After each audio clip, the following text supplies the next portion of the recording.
What advice would you have for young producers that are wanting to maybe come back to agriculture, or they're making a decision about what their future holds? Well, I think you have to love our way of life to do it. You can't expect schedules. You just kind of have to roll with it, have a plan A, B, C, D, E, and F for each day. And you're not going to have vacations just when you feel like it. At least that's not the way we rolled anyway. That's one thing I would kind of recommend to someone that's getting started. Don't go overboard on starting out, because maybe there'll be something you're going to want to change a little bit anyhow, and if you go too big, you got a big expense that's already there, and maybe you shouldn't have had it. My biggest concern was not to get in debt, too deep in debt, so you could get out of, if you got in real deep, there was a ton of them went under at that time in the early 80s. And well, I was kind of hanging in there too, but you don't want to get too deep in debt. That's the big thing I kind of went by, The biggest challenge I see for them is it's inflation right now. And in 1980, the interest rates hit 20%, and we paid up to 19% interest, and it killed us. So it's probably want to keep your finances under control there a little bit, and not get in too deep, and try and lock in long-term interest rates and that kind of stuff. I mean, I always think it's really incredible, all the producers that did make it through the 80s, because there was a lot that weren't able to. There was a lot of them that went out, yes. They sure did. We had a lot of neighbors that are not there anymore. Some of them hung on for a few years and then still went under, and that was a sad thing, to see. You hate to see that. Just good when you have a good one, and when you have a bad one, well, you just had to forget that and go on to the next one. So Short-term memory is important in agriculture. yeah, that's right. Yeah. You should learn your lesson and then move on. Make your adjustments and go on with it and everything. You can't worry about those bad years. You got to think about the good ones that are coming. Don't be afraid to ask questions.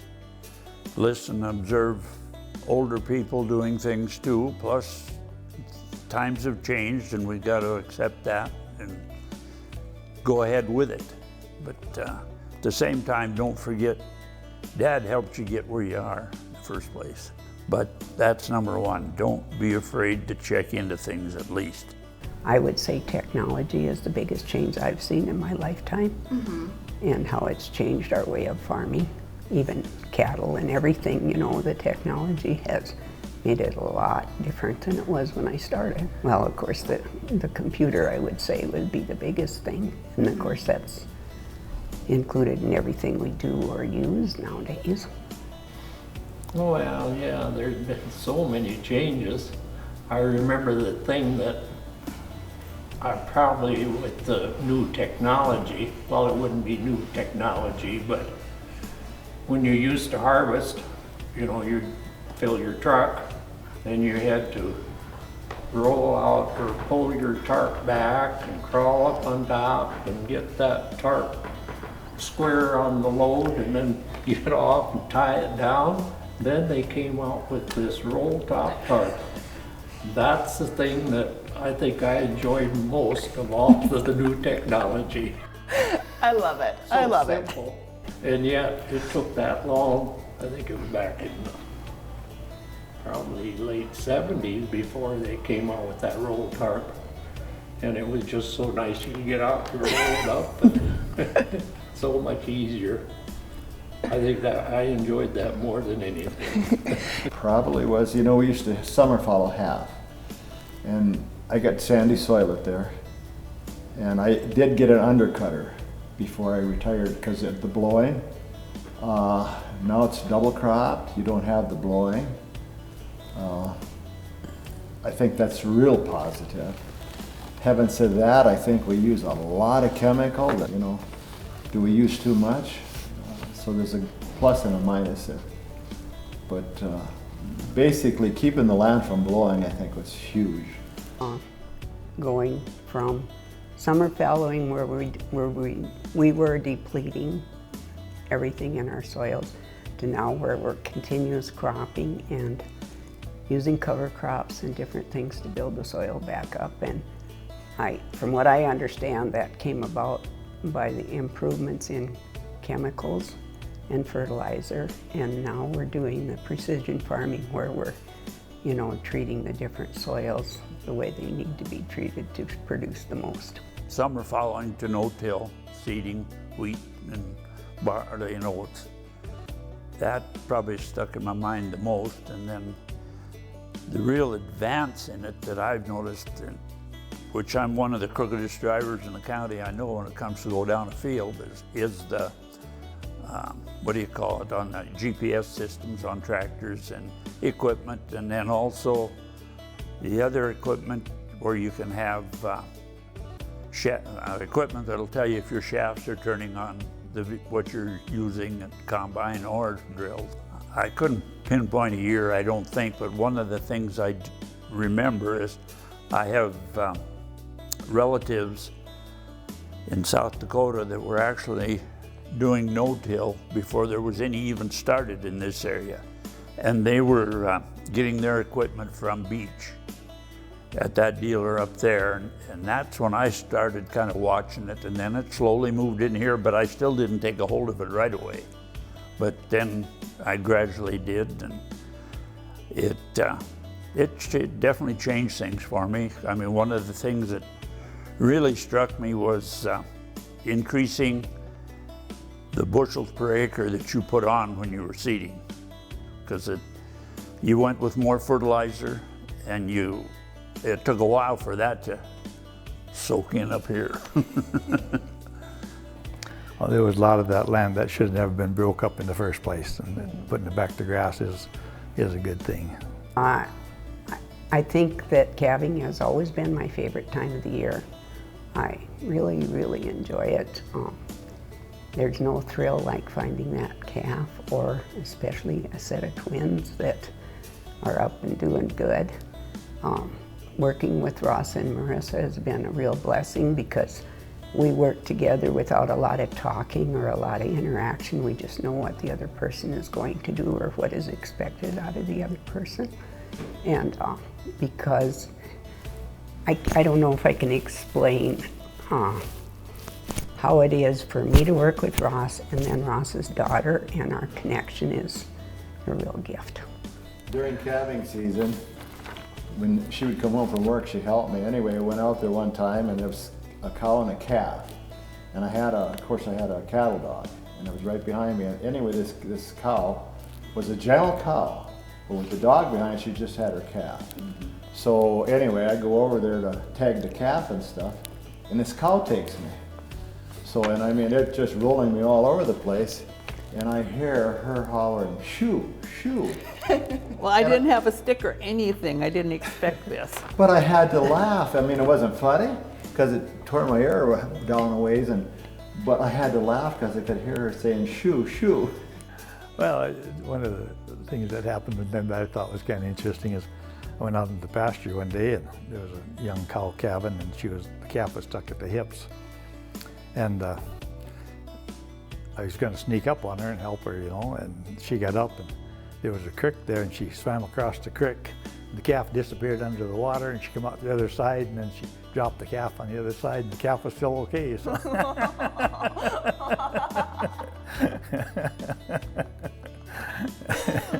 so that was kind of unusual. We got married. My wife, she lived in town. She didn't even have a driver's license. Having her help me out in the wide open pasture checking cattle, here's a cow having trouble calving. And I hooked onto the equipment that I had in the pickup, which wasn't right for calving in the first place, but we fastened it on front legs, and then I had my wife backing a four-wheel drive pickup up and pulling the calf. And I should have turned her around so she couldn't see what she was doing, is what I should have done. But we got it done, but I wouldn't want to try it by myself. Too bad, you know, it's got to be pretty serious. She didn't even argue. She was ready to help. That's good. I have a favorite harvest story. I was driving the combine, and Marissa was making her maiden run with the grain cart. And that was about the most exciting thing I've ever experienced. And to this day, whether it's my opinion or Ross's, she is the best grain cart driver we've ever worked with.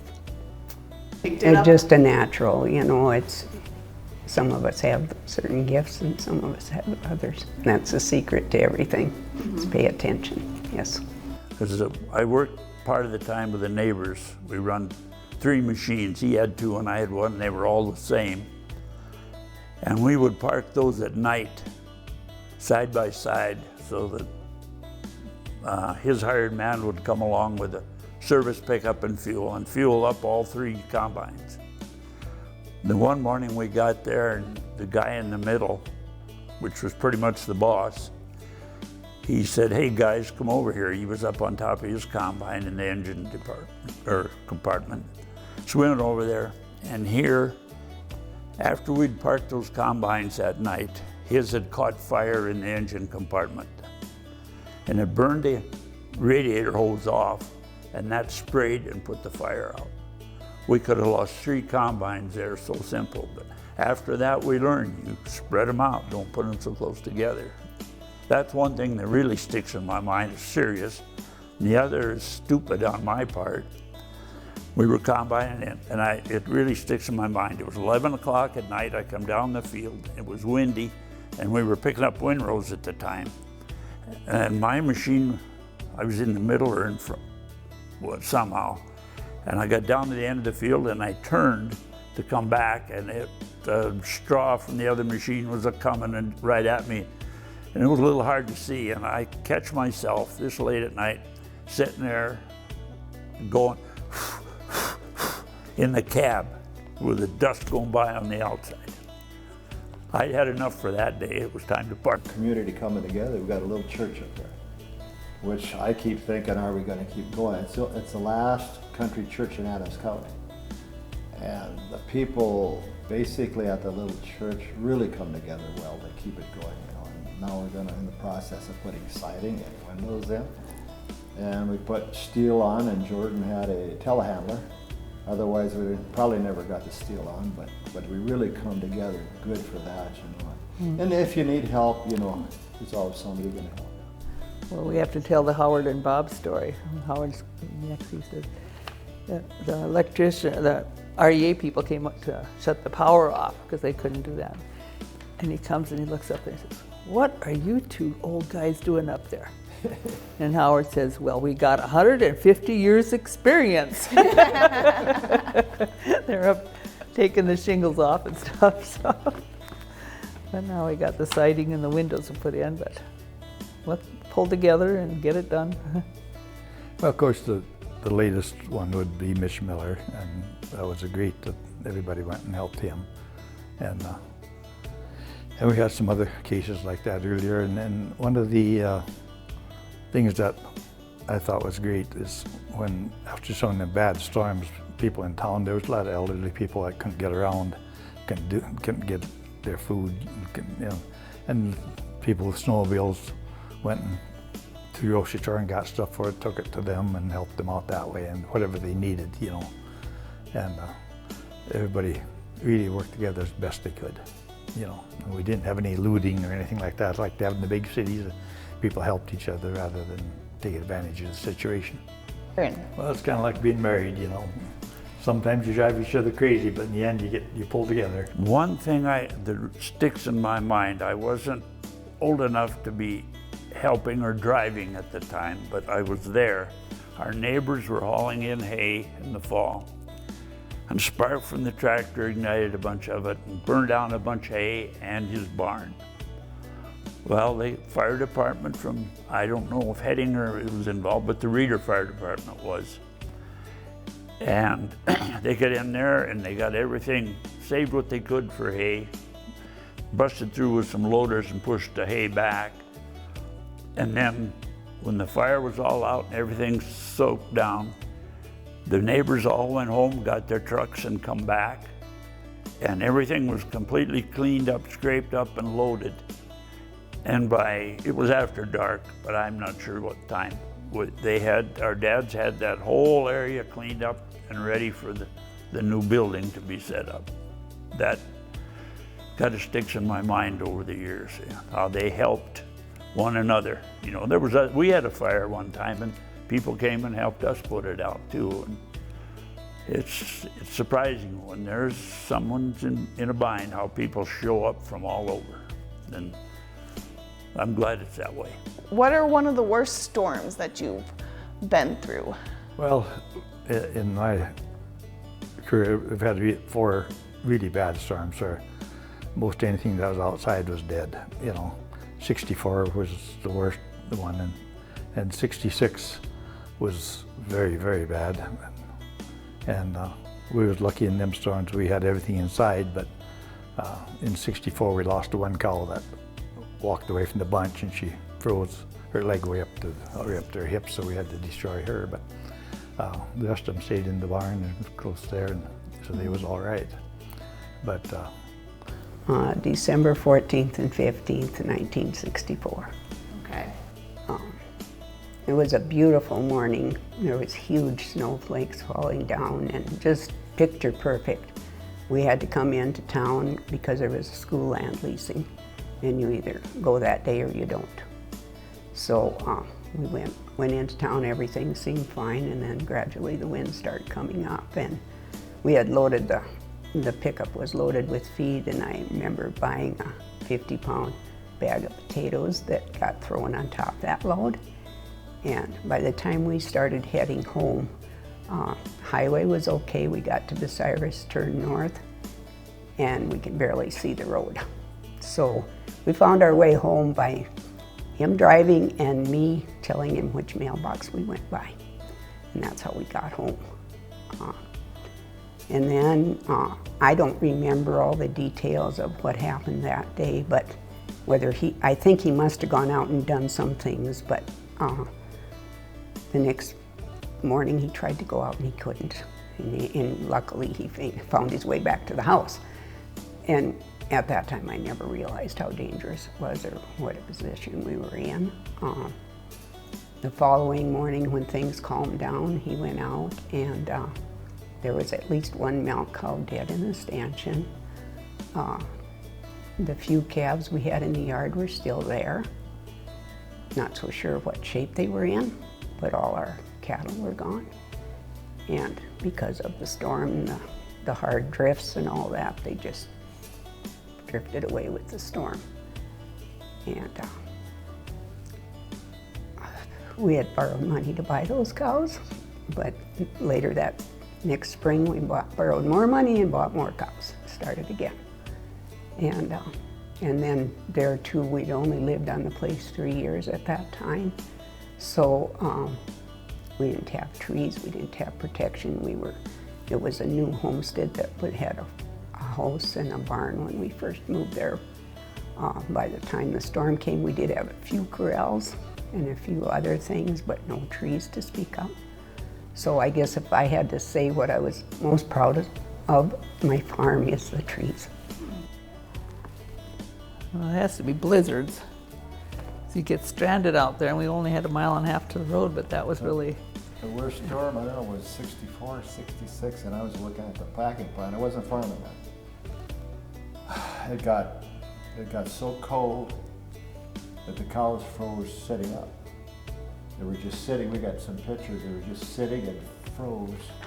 You know how they sit down and freeze feet? They were just froze. They suffocated is what happened. Yeah, that was the worst storm I ever went through. Yeah. Well, we had some where we got, kids couldn't go to school, or we couldn't get to school for, like a week. But that was a nasty one. We had enough shelter with the barn that we could get them all in the barn eventually, but then trying to get them in the barn sometime, that was a story and a half. But And yeah, that 64, I don't know what Howard would remember, he remembers better. Yeah. At least he claims he does. Yeah. I think it was 66, but we got, like I said, we got pictures of the cow just froze, sitting there froze. Mm-hmm. And that was... Then in '84, we had a really bad storm, and it was sleeted so bad that I tried to go outside, but as soon as you went outside, it freeze your eyes shut. And put on goggles, and then you couldn't see through the ice right away. And so for 3 days and them storms, I never even got to the barn. And but if I would have got to the barn, there wouldn't have been anything I could have done anyway. Probably best I stayed away and not chased them out of the barn, you know. But yeah. And then I don't remember exactly what year it was, but we had a bad blizzard on the 23rd of April. And we had yearlings that drifted, and they got on the railroad tracks and they drifted about 12 miles on the railroad tracks. They would look pretty rough. Took all the hair off the back of their ears, and their rumps were bare, and some of them died, you know, and got piled up in a fence corner and froze to death. That was a terrible thing to see. You know, you remember them things. They stick Yeah. out to you. You know, old cows will kind of stick around the farmstead, but young cattle will drift quicker than old cattle. The old ones are smarter. They've learned, they've been around a time or Yeah. two, natural selection. Yeah, there's no place to go. It was, well, it was a spring storm is what it was. And we turned out calves and cow pairs. And this hit, and it really was no warning, but it got bad. And my dad and I went out trying to find our cows and get them back home that had calved. I had a saddle horse and he had a pickup. And the first thing that kind of happened out there, we got out there and we got separated. I couldn't find him and he couldn't find me. So we kind of went about it ourselves. And when we ended up, actually we got pretty near to the gate about the same time. He had some and I had some. But it burned and hurt the face so bad. But my horse was there to help.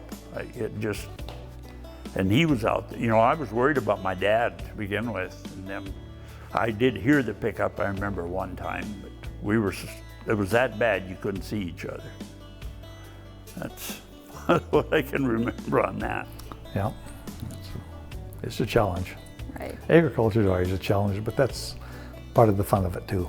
You know, it's not the same thing every day. Is that what has kind of kept you going over the years, or what kept you going over the years? Well, what kept me going is I had to feed my family. Yeah, that's really good motivation. Yeah, we had a large family, so we had some help with the kids. No, we just did. And we had a real strong 4-H club out there. And we would meet on Sunday afternoon and have potluck supper. And anyway, that was a fun community thing. I love hearing positive stories about 4-H. She talked to our kids, they firmly believe that is the basis of their good education. They believe that they would not be what they are now without their 4-H experiences, because they loved it, and it was good, you know, and it's different than it was now.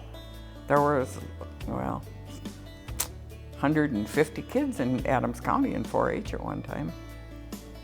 That's about triple the number of kids we have right now. Yeah. Still a very good program. I mean, it's a wonderful program, but yeah, they firmly believe that their 4-H years are, and they all went through 10 years.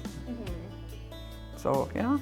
What's a favorite family tradition over the years? We used to go to Montana fishing, fly fishing. When I was even in high school, we did that. Otherwise, then of course the holidays, relatives from 50 miles away would come.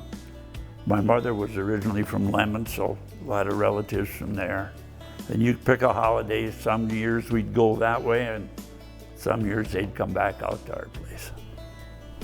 How about when you went fly fishing? Why was it out in Montana? What connections did you have there? Fast water fishing in knee-deep water that you could just barely move around in. And then to see who could do better than the other one, you know. And we enjoyed trout fishing anywhere, trout fish to begin with. And so we liked it and stayed with it. Now, was it your dad that taught you how to fly fish? Yes. Same way with hunting. To this day, we still deer hunt. It just brings back those memories. Yes, yeah. As a child, I went with my mom hunting crocuses, and I always totally enjoyed it, so I passed that on to my children, my granddaughters, and now I've even got a great-grandson that's gone crocus hunting with me. So how do you know that? Do you go out multiple times, or is that? Yep, you have to go until they're there, and when they're there, it's a miracle. It's a precious, precious moment.